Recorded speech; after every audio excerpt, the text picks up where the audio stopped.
Who is this violent elder brother of Michael? Why is he after Moothon and Michael? This teaser was packed with lore, revealing that Michael and his 389 goblin brothers. So as you saw in my last video, I made two predictions. One, that the next chapter in the LOKAH universe will focus on Michael the Chathan, and the second being that the Chathan in the cave where the massacre happened was enslaved by a supreme sorcerer, and the people who went into the cave likely wanted to control that Chathan, but things went south and the Chathan got released, and the newly released teaser featuring Tovino and Dulquer confirms that theory. However, what we didn't see coming was that Charlie, the Odiyan played by Dulquer Salmaan, would also play a key part in chapter 2.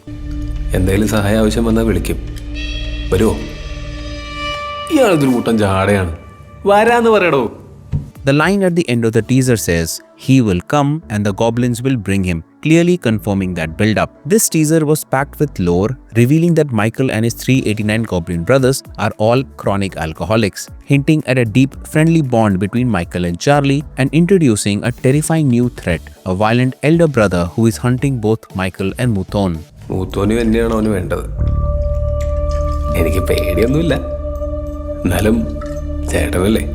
So in this video, let's break down the biggest questions from the teaser to help us understand more about what to expect from chapter 2 of the LOKAH universe. Starting with the first question, who is this violent elder brother of Michael?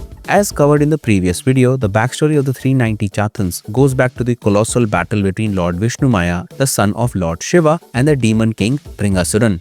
As Vishnumaya was wounded, his divine blood fell onto the earth, and from every drop a warrior sprang to life to defend him, a Chathan.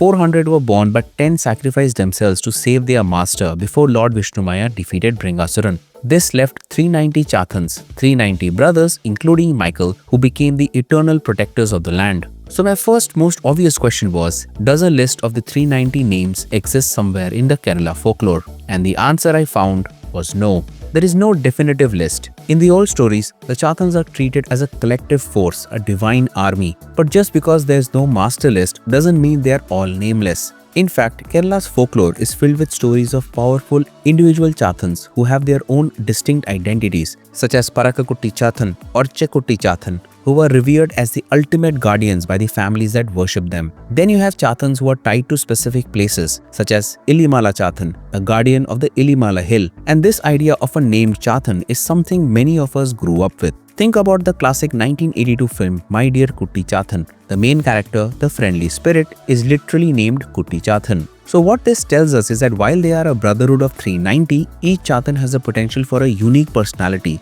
and that very idea is what makes the concept of an elder brother turning against his own so compelling. Which brings us to the real question. If it's one of these named Chathans, who is the most likely candidate to be this violent elder brother? Based on my limited knowledge of Kerala folklore, and sorry if I make a mistake, the most famous and revered Chathan is Kutty, the elder brother. In Kerala folklore, Kutty is often seen as a being of immense legendary power, whose lore is defined by duality. He is a benevolent protector to those who worship him, but a fierce, terrifying and destructive force to his enemies. This complex, morally grey nature makes him a plausible elder brother. His motive would be pure ambition. He sees himself as a true center of power and would want to overthrow the established order. But what if the motive isn't ambition, but anarchy? This brings us to a second possibility, Thikutty Chathan. The name itself literally means fire Chathan. He is an elemental being, a raw force of nature. If Kutty represents a political threat, Thikutty represents a chaotic one. His motive wouldn't be to rule, it would be to burn down the old order. He would see the current leadership as stagnant and weak, something that needs to be cleansed by fire to make way for a new, more violent era. So we are left with two incredible possibilities. And again, these are my theories. The movie might show something completely different, but one thing that's clear is the conflict. This brings us to the next question. Why is he after Moothon and Michael? In the teaser, Michael says his brother is now free, which strongly implies that he was previously imprisoned or confined. And his first order of business is to seek revenge on the two people he holds responsible, Michael and Moothon. We even see this history in their physicality. There's a quick shot where the elder brother grabs Michael by the neck. On the surface, it appears to be an act of aggression. But look closer at Michael's reaction. That isn't a smile of fear. It's a smile of recognition, of grim acceptance. This isn't a new fight. It's the continuation of an old, bitter family conflict. So why the conflict? The answer forces us to question everything we understood about Moothon. तुमने मुझे यहाँ क्यों बुलाया? कोई problem है क्या? वही बताएंगे। Let's rewind to the very first scene of LOKAH Chapter 1. We see Chandra desperately trying to escape. Look at the person chasing her. On their chest is a distinct symbol. Now look at the symbol on Moothon. It's the same. This is a direct link suggesting that Moothon's organization may have been involved in hunting people from the very beginning. This brings us to a powerful theory that the elder brother isn't just a random villain. He was imprisoned by Moothon, likely with the help of Chathan and Michael. In the first chapter, we saw that Chathan was able to successfully exorcise Chandra and also told her that there are two other beings that he hasn't been able to exorcise and that he will need her help in doing so, who most likely are Michael and Charlie. And one of the reasons Michael needed to be exorcised was to help regain control of his elder brother. Just a theory, but this could be why the elder brother is after Michael. This leaves us with two chilling possibilities for why he was imprisoned. The first being that the elder brother was an uncontrollable weapon. His violent nature was becoming a liability, a threat to the Chathans' secrecy or their ultimate agenda. Moothon as a leader made a difficult choice to subdue him before he caused irreparable damage. Michael's role was one of duty, helping to neutralize a brother for the greater good. And the second question is if the elder brother wasn't a liability but a rival. What if he discovered Moothon's sinister agenda, the very agenda hinted at by that symbol, and opposed it? Moothon couldn't risk being exposed, so he framed a powerful Chathan, Michael's own brother, and had him imprisoned to silence him. In this scenario, Michael wasn't just a loyal soldier, he was a pawn, forced to betray his family. Whatever the true reason, one fact is undeniable. The elder brother is now free and a reckoning is coming. Michael knows firsthand the level of power and rage that is about to be unleashed. And for a fight this personal and this powerful, Michael knows he can't do it alone, which is where Charlie comes in.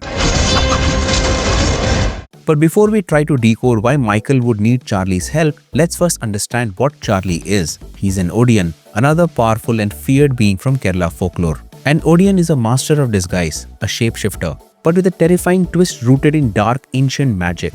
Throughout the first movie, we repeatedly see a dog, a constant companion who is always missing a paw. According to Kerala Folklore, an Odiyan's animal form is never perfect. It always has a recognizable malformation that separates it from a real animal, a three-legged bull, a one-eyed cat, or a dog with a missing paw. We see a dog when Chandra kills the organ trafficking gang members. We see the same dog when Charlie appears in the cutscene, showing the Odiyan connection. And this is where the folklore gets truly dark. Odiyans were legends of terror, assassins for hire who practiced a dark magic called Odividya. Under the cover of total darkness, they would transform into one of these imperfect animals to stalk their target. Their goal wasn't a bloody attack but to frighten their victim into a fatal accident, making the death look natural. They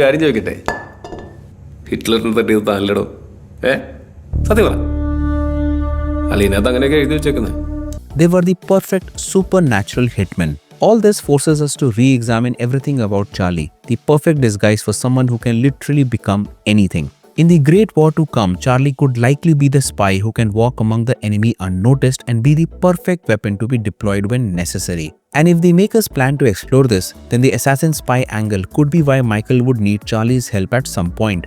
Think of it like this. The Chathans are divine artillery. They fight with magic and force. Michael's brother is a Chathan. Michael knows it will be a brutal head-on magical war. But an Odiyan is a ghost, a spy. Charlie can get closer to the enemy than anyone. He is the key to a locked door that brute force can't break. Charlie's shapeshifting and fear-based attacks introduce a psychological, unpredictable element to the story.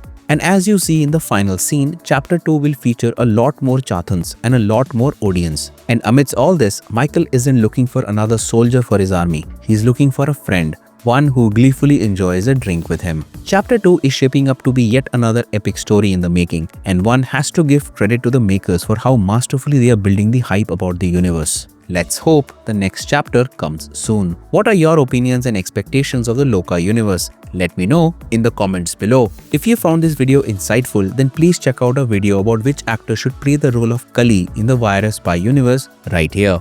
Thanks for watching and I'll see you in the next one.